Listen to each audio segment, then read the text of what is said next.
বন্ধুরা, আলিপুর জেল মিউজিয়ামের দ্বিতীয় পার্টে আপনাদেরকে স্বাগত। আপনারা সম্পূর্ণ ভিডিওটি দেখুন, ভালো লাগলে লাইক শেয়ার কমেন্ট করবেন। এখানে কিছু নিদর্শন রয়েছে।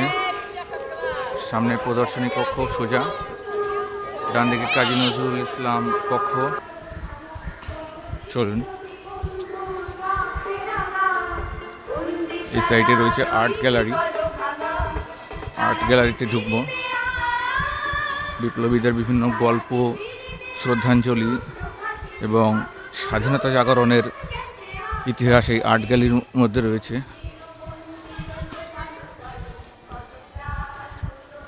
দেখি আর্ট গ্যালারির মধ্যে কী রয়েছে। আসলে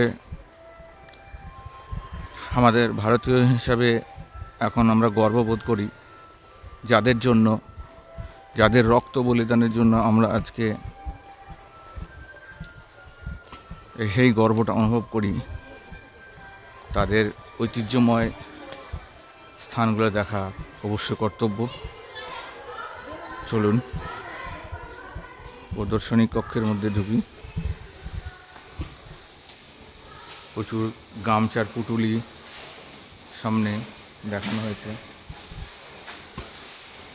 বিভিন্ন শহীদ এবং দেশপ্রেমিকদের ছবি এখানে দেখানো আছে এবং গামছা একটা পুতুলি বেঁধে খুব সুন্দর করে দেখানো আছে এখানে।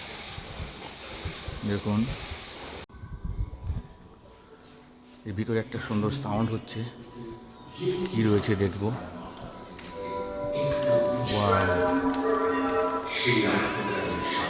থিয়েটারের মধ্যে চলে এসেছি। আজ শতাধিক বছর বাদে ভারত মাতাকে ব্রিটিশ শাসন মুক্ত করা এই অনাবশ প্রচেষ্টা জেলের প্রতিটি দেয়ালে অনুপ্রমিত। গোটা ভারতবাসীর কাছে তারা চিরকাল প্রণম্য হয়ে থাকবেন।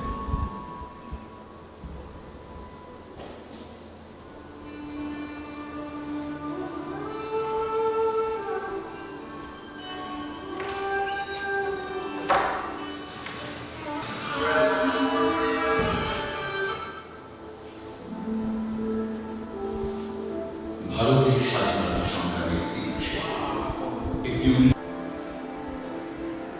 বিদেশ থেকে পড়াশোনা করে ভারতে ফিরে অরবিন্দ ঘোষ ভারতের স্বাধীনতা সংগ্রামকে ঘনিষ্ঠভাবে জেনেছিলেন, বুঝেছিলেন, বহু পরিকল্পনা আলোচনা করেছিলেন। তিনি এবং তার অনুশীলন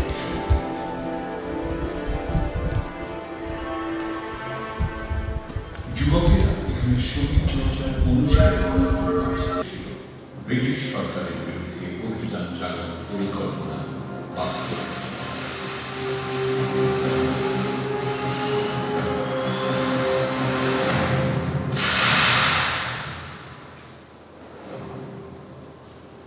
সেই সময় অরবিন্দ ঘোষ ও তাঁর ভাই বারীন্দ্র ঘোষের নেতৃত্বে সাপ্তাহিক পত্রিকা যুগান্তর প্রকাশিত হয়। এই পত্রিকা প্রতিনিয়ত সরকারের আক্রমণের শিকার হয়েছে, এমনকি নিষিদ্ধ করা হয়েছিল। স্বাধীনতা সংগ্রামের প্রধান বিরোধীদের অন্যতম ছিলেন নিষ্ঠুর ব্রিটিশ অফিসার কিংসফোর্ড, যিনি বারবার এই ধরনের সংবাদপত্র নিষিদ্ধ করেছিলেন। সহজে উনি ছিলেন বিপ্লবীদের প্রধান।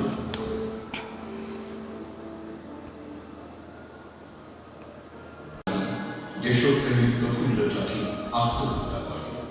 19 বছর বয়সী যুবক ক্ষুদিরাম ঘোষ ব্রিটিশের বিচার তার ব্রিটিশরা অভিযান চালিয়ে অনেক সক্রিয়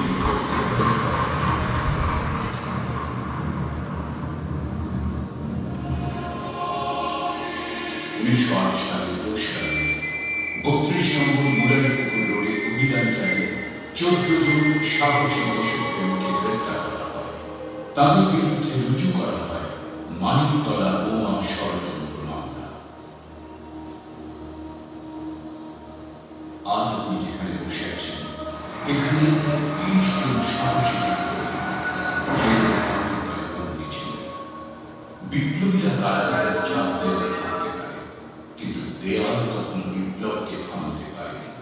বিপ্লব ঝড়ের মতো ছড়িয়ে পড়েছিল চারিদিকে।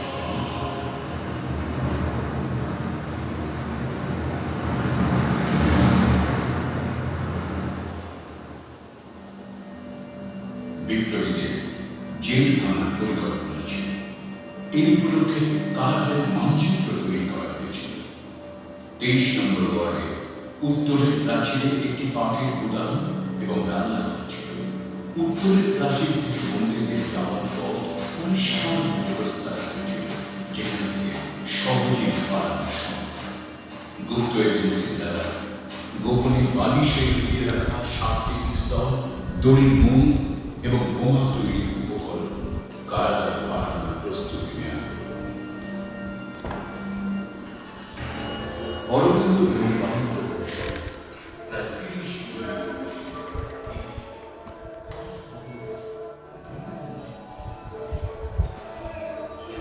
সমস্ত পরিকল্পনা ছিল ব্রিটিশ আন্দোলনের জন্য এটি একটি অত্যন্ত বিপজ্জনক বিষয়।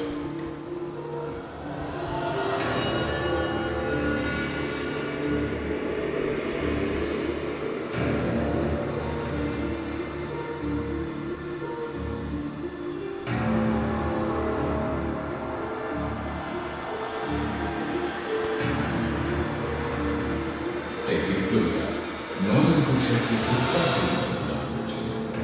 কানাইলাল দত্ত এবং সত্যেন্দ্রনাথ বসু নরেন্দ্র ঘোষালকে হত্যার উদ্যোগ নিয়েছিল। পিস্তল আনা হয়েছিল যে কানাইলাল এবং সত্যেন্দ্র সরকারি সাক্ষী হওয়ার ইচ্ছে প্রকাশ করলেন, কিন্তু শর্ত দিলে তার আগে তারা একবার নরেন্দ্র ঘোষালের সঙ্গে দেখা করবেন। 1908 সালের 31 অগস্ট নরেন্দ্র ঘোষাল তাদের সঙ্গে দেখা করবে। তার শরীরে তাকে শেষ করে দেওয়া হবে। বিচারে কানাইলাল দত্ত সত্যেন্দ্রনাথ বসু ফাঁসি। দুজনের বিপ্লবের চেতনা ছিল এতই প্রবল যে এই দুঃসাহসী বিপ্লবীদের মুখে একটি শব্দও আসে। তারা হাসতে হাসতে আলিঙ্গন করেছিলেন মৃত্যুকে।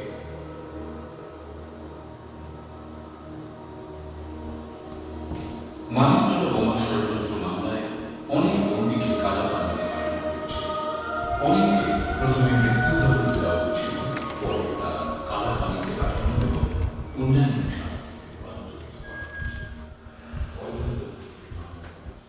খুব সুন্দর 3D থিয়েটারের মাধ্যমে দেখানো হচ্ছে।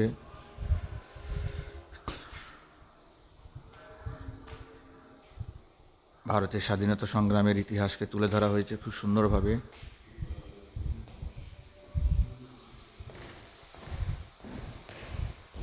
এবার আমরা এখান থেকে বার হব আর্ট গ্যালারি থেকে। খুব সুন্দরভাবে আর্টিস্টরা তুলে ধরেছেন